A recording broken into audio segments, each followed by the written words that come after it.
Welcome to another edition of Who's Number One. I'm Trey Wingo. Let's face it, fight night, electric. Unlike any other night in sports, you can smell bloodlust in the air, the adrenaline, the anticipation, the sweat.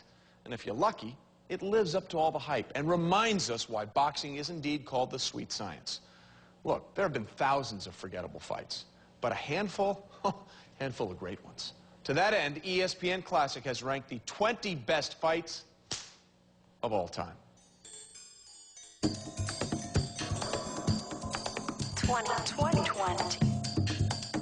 On September 22nd, 1927, Chicago's Soldier Field was overflowing with more than 100,000 fans for the rematch between heavyweight champ Gene Tunney and the man whose title he had taken, the legendary Jack Dempsey. Special trains coming from both coasts, day and night, in the days leading up to the fight. Irving Berlin, George M. Cohan, and everybody else that had a name in America was sitting 10 or 15 rows back at that fight. Tunney was at his peak. Tunney had been doing a lot of fighting. He was ready. He was in fine shape. He was tuned, and he wasn't afraid. Tunney was a very brave man. He knew what he was doing in the ring.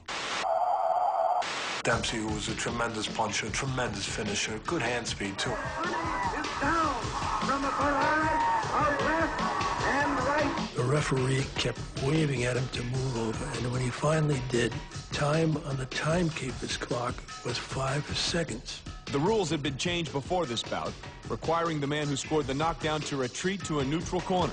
Before that, a fighter could remain coiled and ready to pounce. You could stand right over him, you know, like a street fight, waiting for him to get up. Dempsey didn't become the Manasseh Mauler for being a genteel guy in the boxing ring. Once he dropped Tunney, I just think he completely forgot. Instead of starting on 6, he started on 1, 2. I've seen that movie hundreds of times. He was knocked out. If you've ever been knocked out, you can come out of it like that. And it was 4 seconds that he needed to come out of it. And now they're at it again. A resilient Tunney recuperated between rounds and then boxed his way to another 10-round unanimous decision.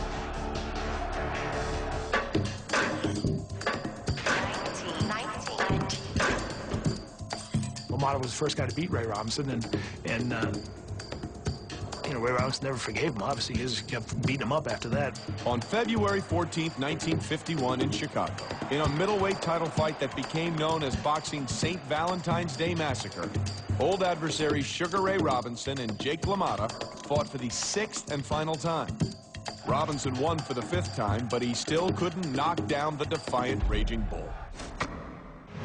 Robinson knew that LaMotta was having trouble making weight, and his strategy going into the fight was to make LaMotta work, to tire himself out in the early rounds. Every time the referee breaks him, he backs off so far that Jake has to waddle after him.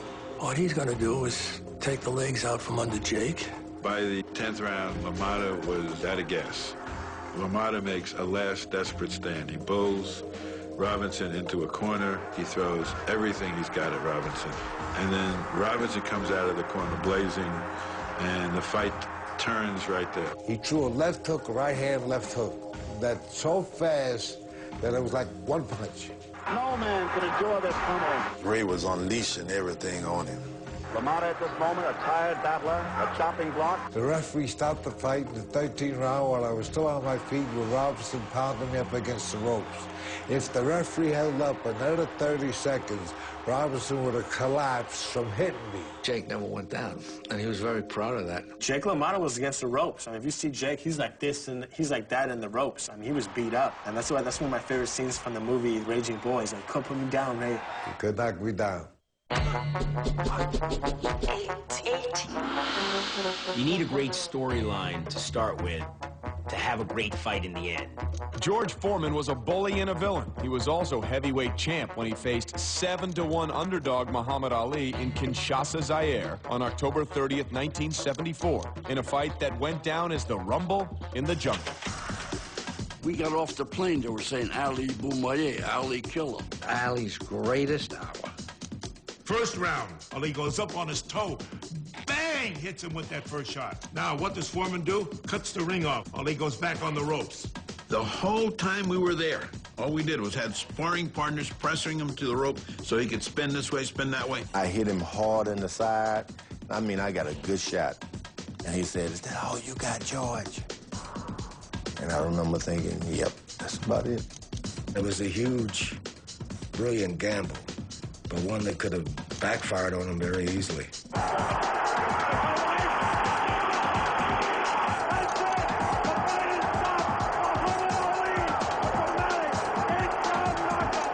When Ali knocked him down and knocked him out, he said it was the hardest he had ever been hit. 17. Most important sporting event of the 20th century by far. Even non-sports fans were glued to the radio. On June 22nd, 1938, 2 years after Germany's Max Schmeling had scored a 12th-round knockout of Joe Louis, more than 70,000 crammed into Yankee Stadium for the rematch. It was a fight for Louis's heavyweight championship and for so much more. No fighter, in my opinion, has ever had the pressure that those two guys had on them that night, because it was not a boxing match. It was a fight about the two ways the world was going to go. Louis measured him right to the body, a left up to the jaw, and Schmeling is down. It's not like Louis wanted a great back-and-forth action fight and found redemption. It's that, no, I understand you have your theories about Aryan supremacy, but let's talk about American supremacy. Black, white, whatever. It was the good guys. I'm not saying Schmeling was a bad guy, but he clearly represented the bad guys. Not just the bad guys, but the worst who ever lived. He's going in to fight a guy who destroyed him when the first time they fought. It was Joe Louis's greatest hour.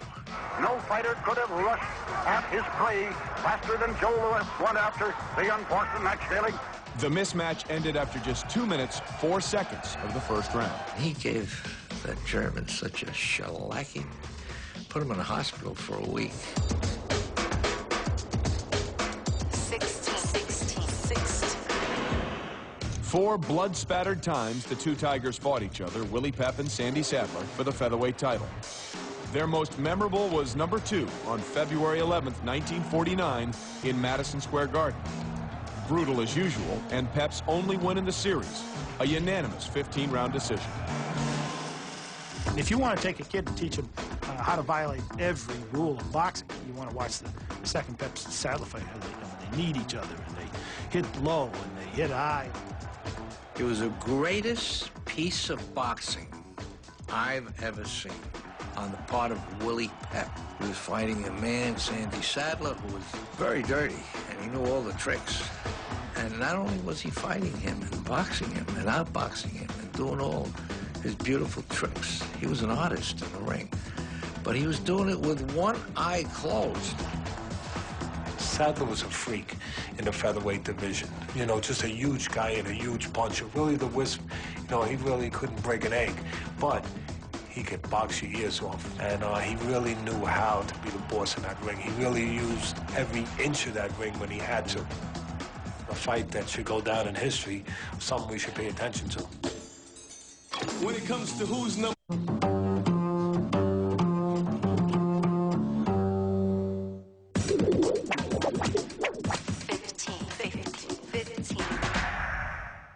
I'd look across at Evander Holyfield and I'd feel sorry for his opponent. Not that his opponent was necessarily going to lose, but he would find out about you. He was going to take you to hell. On November 13th, 1992 in Las Vegas, Riddick Bowe and Evander Holyfield, each undefeated, descended into fistic Hades to determine the heavyweight title. Bowe, the 9-5 underdog, decked the champ in the 11th while pounding out a one-sided 12-round unanimous decision. Riddick Bowe was a terrific boxer, big man, great boxing skill. Here were two really tough guys. Bowe had Holyfield reeling across the ring, going back and forth. Holyfield was out on his feet, and then Bowe got tired, and Holyfield came back and started throwing hooks and uppercuts and go and bam, bam, bam. Riddick Bowe, we knew he was a good specimen, the new prototypical heavyweight, the great Eddie Futch with him. A lot of people didn't think he had the most important thing, the heart, to overcome a tough fight. And who's he fighting? A warrior.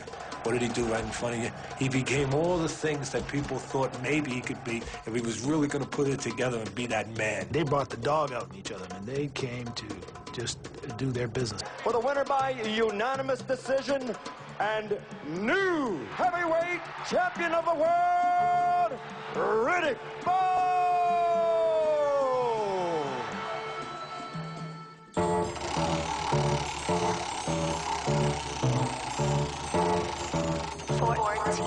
Sports Team.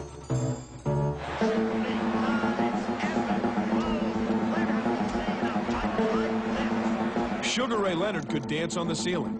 Thomas Hearns punched like thunder. On September 16, 1981, in Las Vegas, they met to unify the welterweight title. It was billed as Super Fight, and it was. I didn't think my brother could beat no Tommy Hearns. 6'1", long reach. I was very shocked because I never saw him hurt. Instead of the hitman, then Thomas Hearns became the boxer, and Ray Leonard became the hunter. Hearns in trouble, no question about it, and Sugar senses it. Hearns wasn't beating people. He was knocking them half dead, senseless. Bang, and guys are falling like trees. So as a little kid, I remember feeling scared for Ray Leonard going in, because you identify. You're in the ring with Tommy Hearns. He's 6'2". 78-inch reach, not much shorter than Larry Holmes' reach or Muhammad Ali's reach. He's a welterweight. Can hit you from across the ring. Tommy's Hearns' chin wasn't as good as Leonard. And so Tommy was outside, pa, pa, pa, throwing your right hand, just tagging Leonard, tagging Leonard, tagging Leonard. Tommy Hearns was a bang-banger, you know? If you kept your chin in front, you were in deep trouble. The quickness of Ray overcame the strength of Hearns. But Hearns was a whacker, good whacker. Trailing after 12 rounds, Leonard knocked down Hearns twice in the 13th and finished him off in the next round. That's it. Sugar Ray Leonard has won by a technical knockout.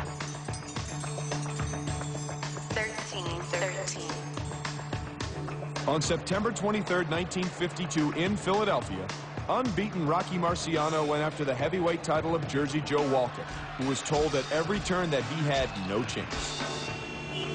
Rock would take two to throw one, and he always counted on his power. He always had faith in his power, and his power prevailed. Marciano couldn't lay a glove on Jersey Joe Walcott because of Jersey Joe's artistic ring talent. Two of them came out making moves, and all of a sudden Walcott threw that hook, and down went Rocky on his hands and knees.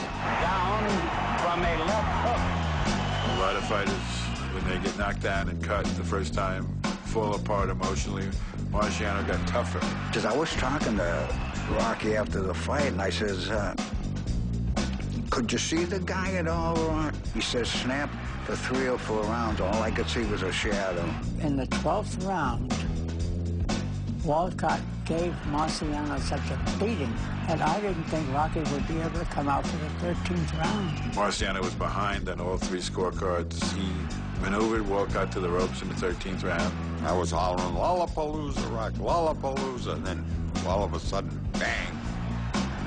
He fell flat in his face, thought it killed him.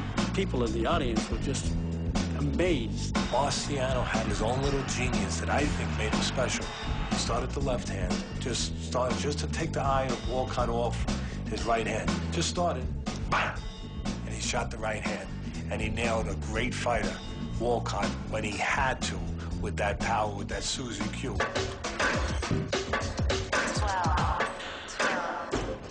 Larry Holmes and WBC champ Ken Norton were regarded as something of lightweights when on June 9, 1978 in Las Vegas, they met for the heavyweight title.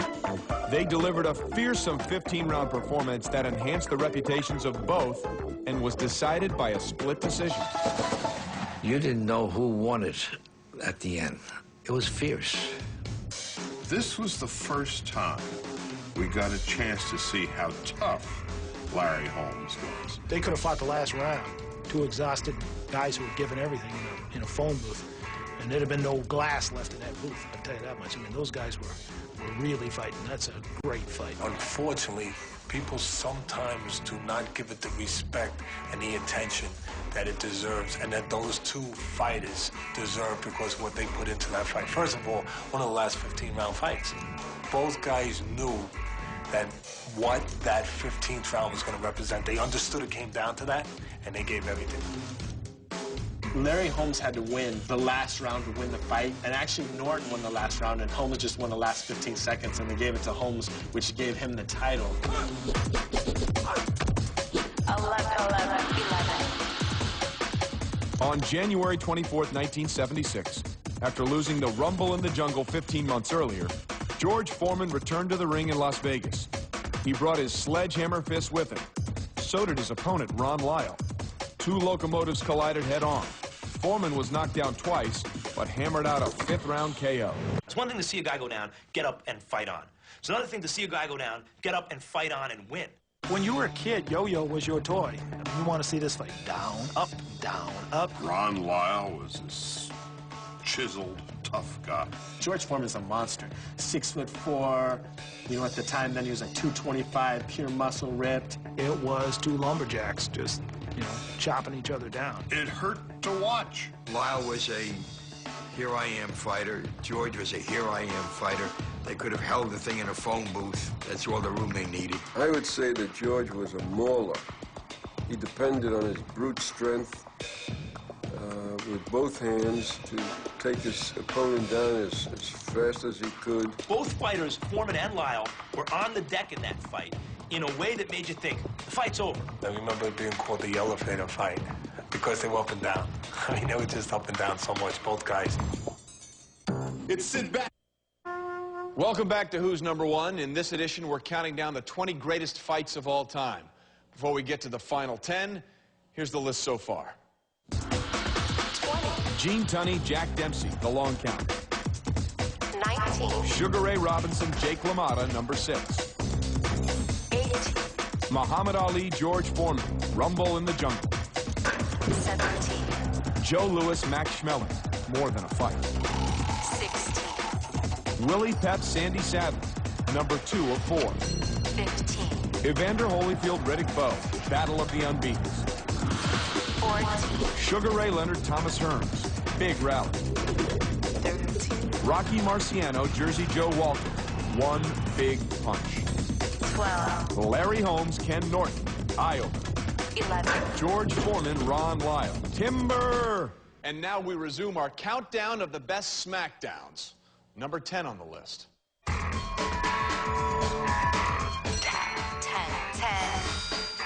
I remember watching it on tape and just thinking, oh my God, it's an all-time beatdown by both fighters. Carmen Basilio could take a punch. Boy, could he take a punch. On June 10th, 1955, Basilio took scores of punches from welterweight champ Tony DeMarco.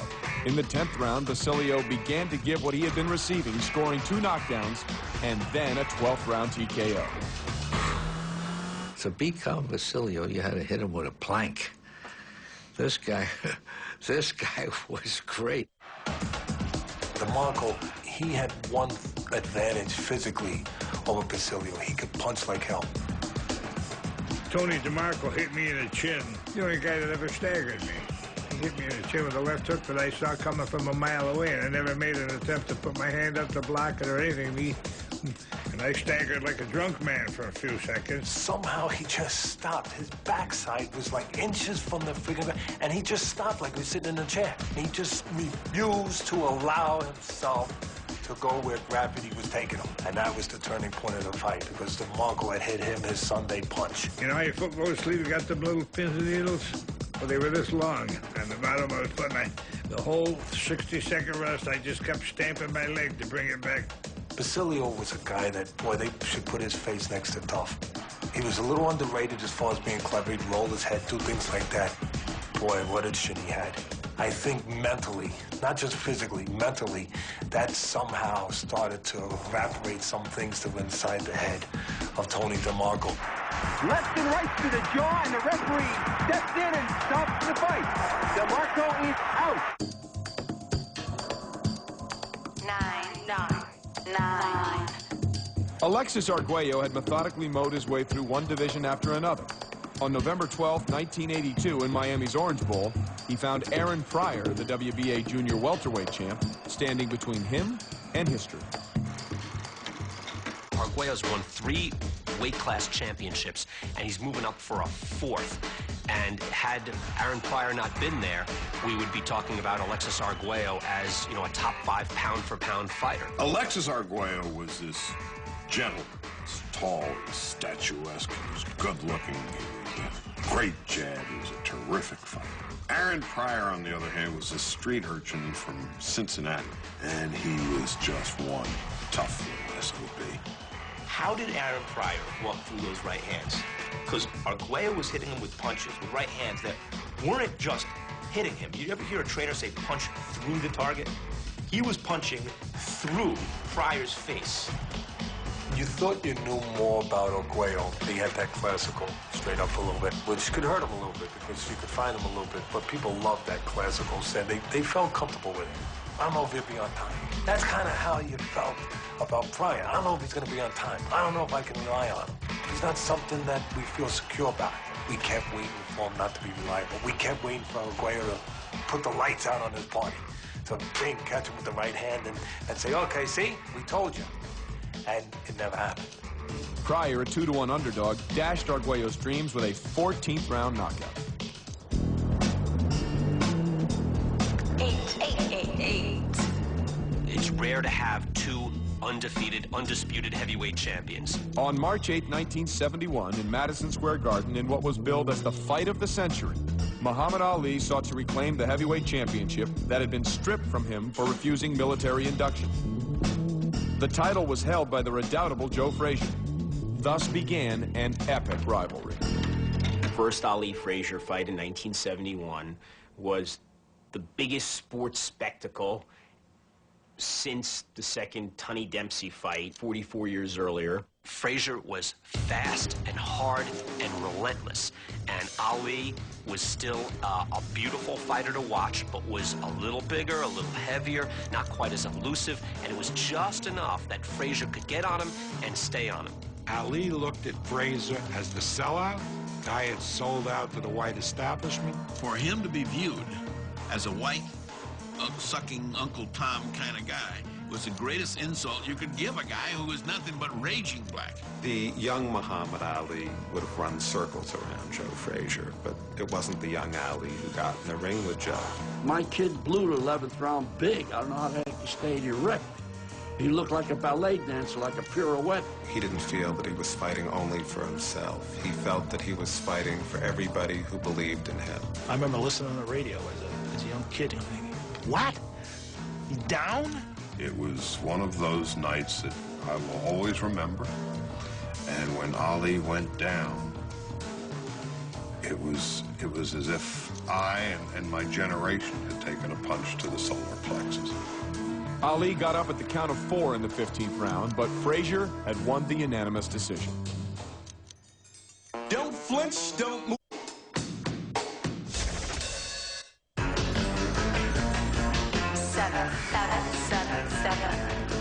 On September 27, 1946, in Yankee Stadium, one of the most ferocious rivalries in sports began. Rocky Graziano, the 11-5 hometown favorite, faced off against Tony Zale, who had won the middleweight title in 1941. Both were tougher than gristle. You had a guy from Gary, Indiana, Tony Zale, who they called the Man of Steel, and he was. You know, Graziano was the younger fighter, the guy coming up. Graziano's the Italian guy from New York. I mean, there were just a ton of things that fit that sort of time and place in America. These two clashed, and it was like a neighborhood fist fight on the corner. You had an irresistible force against an immovable object. They both went down. Zale knocked him down. Rocky got up and knocked Zale down. Boom, boom, back and forth. Somebody was going to go. An almost inhuman amount of punishment was dished out to one fighter or the other. After the second round, Ray Arcel and the handlers of Zale had to go out and pull him back to his corner. He was in bad shape. At the end of the 5th round, when Zale came back to his corner, his legs were quivering. It was a miracle almost that they could get him onto his feet again at the end of a minute. It's just a matter of time before Rocky Graziano knocks out Zale and wins the middleweight title. In the 6th round, Rocky got hit with a left hook to the body, that in the solar plexus, and it paralyzed him, and he went down. By the time he got up, it was after 10. It just completely knocked all the wind out of him. He went home after that fight, and he was in seclusion for weeks. Zale's finishing punch was thrown with a broken thumb. Their 6 rounds left everyone wanting more. They would get it.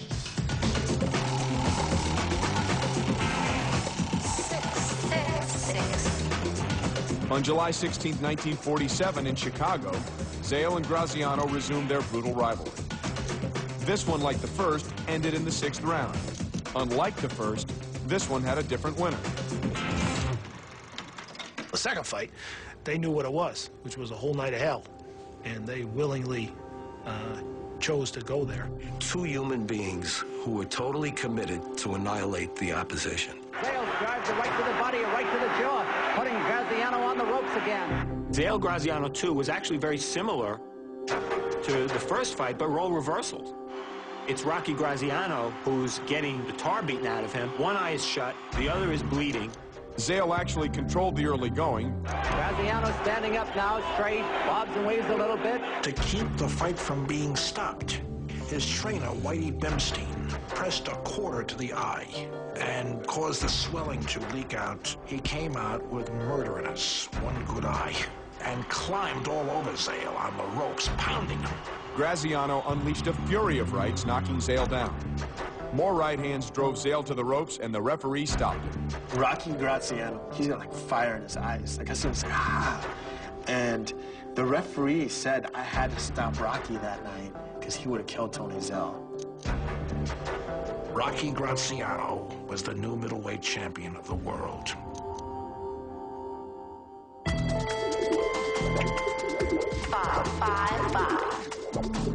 Never bet against U.S. Steel, General Motors, and Joe Louis.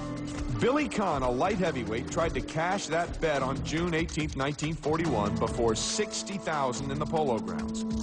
After 12 rounds, he looked like a winner, and the 4-year reign of Joe Louis was in dire jeopardy. Billy Conn was a very, very good fighter. A very tough kid from Pittsburgh. He hit Louis with a right hand that made Louis' legs turn into spaghetti. Billy Conn got cocky, and instead of going for the decision, he tried to knock Joe Louis out. He began to try to slug with Joe Louis, and that was the mistake. Louis, who's losing the fight 7-4-1 on most scorecards, nails him in the middle of the ring, and then puts together that classic Joe Louis combination, head, body, uppercut, and Conn is out. And Louis came right back from the brink of defeat after Conn had made as great a fight as you could possibly imagine. Only 2 seconds remained in the 13th round when Conn was counted out. Guess I had too much to win for tonight, and I tried to knock him out. Otherwise, I'd have won easy. It being number...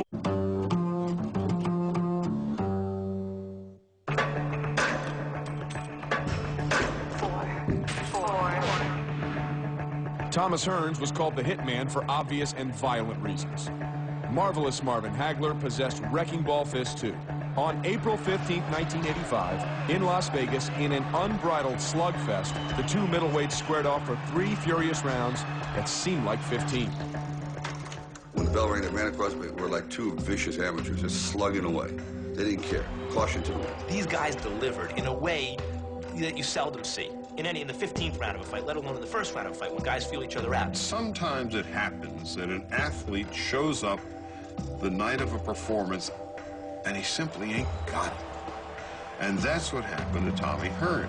What I noticed through the end of the second round was that Tommy Hearns had no legs.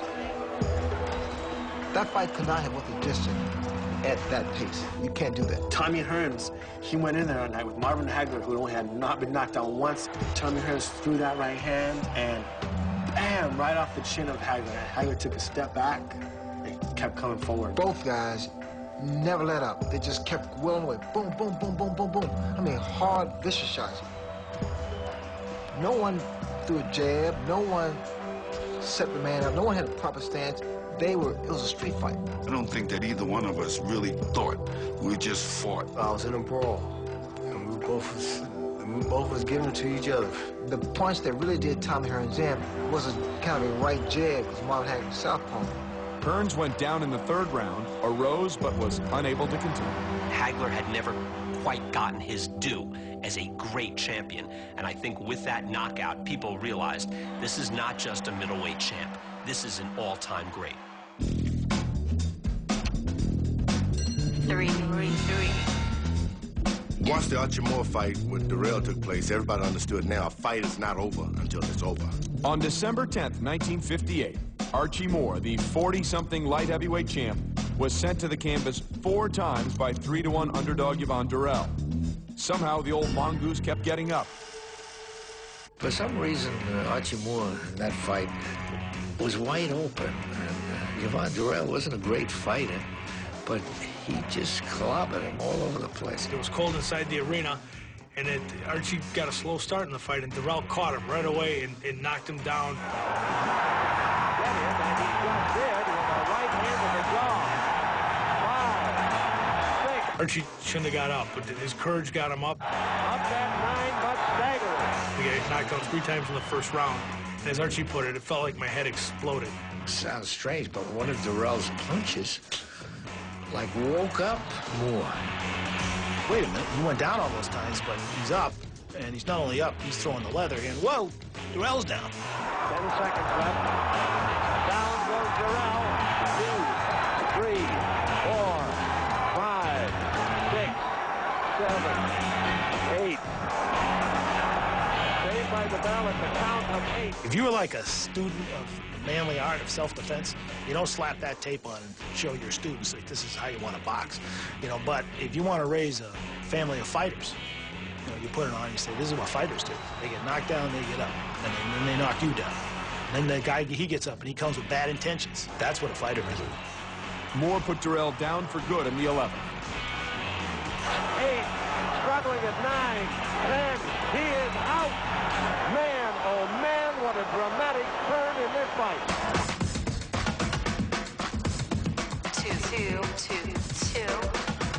2. 2 fighters who were dominant fighters, if they decline at a similar pace, make a great fight.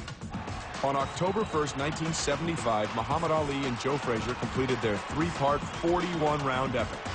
This one, overlaid with undisguised hatred, lasted 14 savage rounds. Frazier and Ali meet in Manila in 1975. Ali has given all of himself the year before in Zaire. Frazier was really perceived as a shot fighter. He was done. Muhammad Ali's idea going into that fight is that Frazier's a slow starter. Let me jump right on him and get him out early. Thriller Manila was a tremendous fight. Well, let's not call it a fight. Let's call it a war. They were fighting for the heavyweight championship of each other. The first part, Ali is just whipping on Frazier. Somehow, in the middle rounds, Frazier comes through. Frazier starts wailing, he cuts off the ring, he gets him on the ropes. He was killing Ali. Ali tried to regain the psychological edge by looking at him and saying, Joe Frazier, they told me you were washed up. And Frazier said, they told you wrong, pretty boy. There was a real sense by the end of the 10th round, Frazier is going to beat Ali. Closest to life and death I've ever seen. To equally matched fighters. An intense competitive edge on each other, if not dislike, actual hatred, if you will. I never saw Joe Frazier take so many punches. Ali got tired of hitting him. It looked like Ali was going to have to quit in the corner. He said, I feel like I'm dying. This must be what death feels like. At the bell ending the 14th, Ali knocked out Frazier's mouthpiece. Frazier's eyes were almost completely shut. Joe came back to the corner, and I said, it's all over, Joe. I said, I can visualize it. Don't worry about it. He said, no. So I said, okay. Shut it down. It's all over. It's a tribute to both fighters that they put themselves through that. When 2 old warriors are going at it, there's more damage being inflicted, and they inflicted a lot of damage on each other that night. In sports, the most... Welcome back to Who's Number One and the 20 greatest fights of all time. Let's recap them. 20. Gene Tunney, Jack Dempsey, the long count. 19. Sugar Ray Robinson, Jake LaMotta, number 6. 18. Muhammad Ali, George Foreman, Rumble in the Jungle. 17. Joe Louis, Max Schmeling, More Than a Fight. 16. Willie Pep, Sandy Sadler, number 2 of 4. 15. Evander Holyfield, Riddick Bowe, Battle of the Unbeatens. 14. Sugar Ray Leonard, Thomas Hearns, Big Rally. 13. Rocky Marciano, Jersey Joe Walker, One Big Punch. 12. Larry Holmes, Ken Norton, Eye Opener. 11. George Foreman, Ron Lyle, Timber. 10. Carmen Basilio, Tony DeMarco, Concrete Chin. 9. Alexis Arguello, Aaron Pryor, no 4th title. 8. Muhammad Ali, Joe Frazier, the trilogy begins. 7. Tony Zale, Rocky Graziano, 1. 6. Tony Zale, Rocky Graziano, 2. 5. Joe Louis, Billy Conn, the almost upset. 4. Marvin Hagler, Thomas Hearns, 3 rounds of hell. 3. Archie Moore, Yvonne Durrell, keep getting up. 2. Muhammad Ali, Joe Frazier, the trilogy ends. Well, there's the bell, and the judges have made their decision. Here's number 1. 1. 1. On September 14th, 1923, in the Polo Grounds, Jack Dempsey found himself on one knee before the echo of the first bell faded. The heavyweight champ was knocked down by Louis Firpo. Dempsey responded by decking the Argentine challenger 7 times. Firpo responded by knocking Dempsey out of the ring. This was the stuff of legend, the $1 million game. Back when $1 million was $1 million. Dempsey was at the height of his powers at that point, and you know, Firpo was the wild bull of the Pampas, and you know, people had sort of heard of him, but you didn't. Who's going to knock down Jack Dempsey? Firpo was 220 pounds. Back then, it was considered a giant. Dempsey about 190 pounds. In its day, it was probably the most dramatic fight, considering the scale and, you know, what was on the line, and then the actual action and chips and momentum and controversy. Firpo got up. He's a very clumsy ox of a man. Swing like this, like a washerwoman. Dempsey was baiting him up, but then Firpo landed a punch and knocked Dempsey right through the ropes. Now the champion is in desperate trouble. See Dempsey outside the ring, being helped back in the ring, pushed back in by the sports writers. He always gave them credit, actually, for saving him in the fight. There was great courage. You know, you get knocked through the ropes, it's pretty easy to say, well, not my night. Tremendous fight, and that made Dempsey a boxing immortal. Dempsey registered 2 more knockdowns in the second, the last one ending the fight. The final tally, 11 knockdowns in less than 4 minutes. And Jack Dempsey, of course, became the word we use is iconic figure. He became an icon of what was then part of the Jazz Age. Ultimately, what makes it a great fight is that the right guy won, by which I mean Dempsey proved his greatness. I'm still Jack Dempsey, and you're not. Heavy hands, quick feet, the heart of a lion. That makes for a great fighter and a great fight.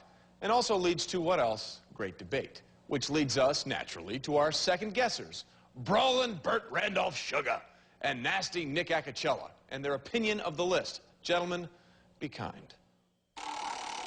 Nick, what about this list? Now, I must, a little bit of confession here and a little bit of just saying I was part of the panel that pulled this together. What do you think about it? Dempsey, Firpo, number 1? I have no problem with Dempsey, Firpo being number 1. I got a problem with a couple of these being way down on the list. The 1951 Willie Pep Sandy Sadler fight should be much higher. And that was their second fight. The second fight. And I think the Hearns Hagler probably is number 2. That was a brilliant, I mean, Yeah. and people will remember that because, Sure. do you remember Richard Steele stopping the fight? Well, Hagler had the cut here and There was said, blood running down can his you face. see? Yeah, And right, he said, I'm hitting He said, him. I'm hitting him, and came right back and pounded him. So if I break up, hypothetically, Muhammad Ali, Joe Frazier 1, and Muhammad Ali, Joe Frazier 3. Yeah, well, number 3 is the better fight, but number 1 certainly belongs on Well, the list. all the trappings. Yeah. I mean, you should have seen the outfits that night. Floor-length fur coats, sable. Matching white hats, white sable. Those were the men. Those are the men. The women were in hot pants. It was looked for. But why that was important was because of what it meant at that time in the Vietnamese conflict. Right. The anti and pro-war. Frazier became the darling of the hard hats. The same reason the Schmeling-Lewis fight is on here, for its historical context. Yeah, 2 minutes and 4 seconds does not make a great fight. Why not? A superior athlete defeating an athlete who's not as good very, very quickly. I have no problem with that. It was always a question with the panel whether the third Ali-Frazier fight was better. Forget the trappings as a fight.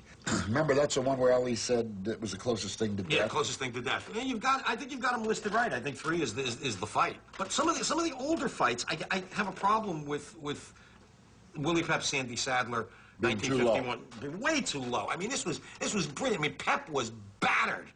battered and won the fight. I mean, he was bleeding. But he was doing everything he he was could. doing everything he could. You know what he said after that fight? He tried everything he could with Sadler, and he couldn't keep him off him except one thing. When he stepped on his foot. He stepped on his foot, right. He said, right, ouch. Right. He said, I stepped on his foot. So he kept stepping on his foot. 15 rounds because he had corns. I mean, that was a classic matchup of a brilliant boxer and a hitter. How about some of today's fights? I mean, you know, what do you think of Ali Foreman? Ali Foreman. I mean, that was a contention. Yeah. I mean, how high it goes, is it a great fight or just a great moment? How do you distinguish a great moment from a great fight? Isn't a great fight because of great moments, or maybe even one great moment makes a great fight? Possibly, and maybe it transcends the moment, though, and lives forever beyond that as a total fight. I mean, go ahead and tell me one moment of Sadler Pep. No. See, that was a totality. No, that's a totality. That's a totality. That was like Graziano Zale. I just think that the Hagler-Hearns fight might have been one of the great moments we remember. Yeah. Any others? Lyle? There's something missing here. I see the Jack Johnson. Jess Willard. The Jack Johnson-Jess Willard fight.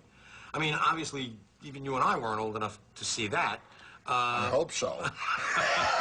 We could be sitting up. At least for historical significance. All right. Okay. We've got an almost concurrence, and in conclusion, we have an almost concurrence. Well, the second guessers have had their say. Now it's time to see how you, the fan, voted on Sports Nation on ESPN.com for the greatest fight of all time.